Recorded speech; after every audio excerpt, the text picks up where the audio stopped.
what your idea for like not only black liberation but like liberation for any type of minority that was protected through the Civil Rights Act, like what your idea for that would be if it wasn't there.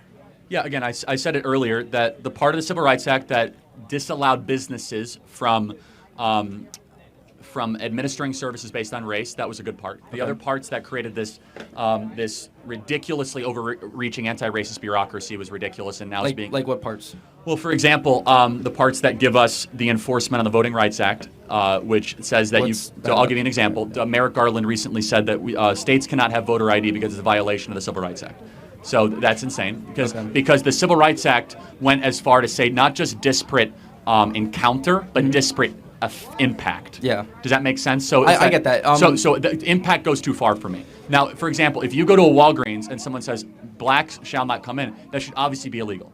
But if it says that, hey, at Walgreens, black customers are stopped more for shoplifting than white customers, then they have come into stores, by the way, and big settlements have been paid because it's a violation of the Civil Rights Act, even though it turns out that the black shoplifters were like actually shoplifting more on average than white shoplifters. So disparate impact is very, very dangerous. Okay. And that's where the Civil Rights Act allowed us to go. Okay, I get that, but I also have another question about like student protests regarding any.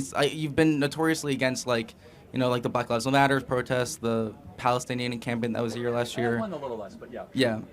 But then like, if I'm not mistaken, you're pretty pro like anti-COVID, like anti-restriction for COVID protesters, like protests.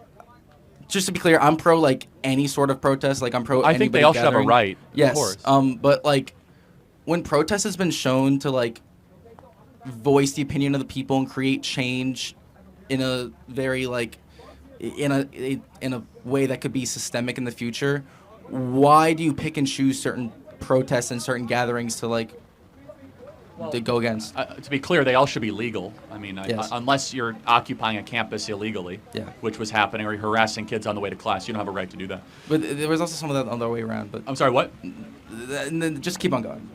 Or in BLM, you have a right to Yeah. march for that, but you don't have a right to loot stores, right? Yeah, but then there's also like a lot of like black liberation movements like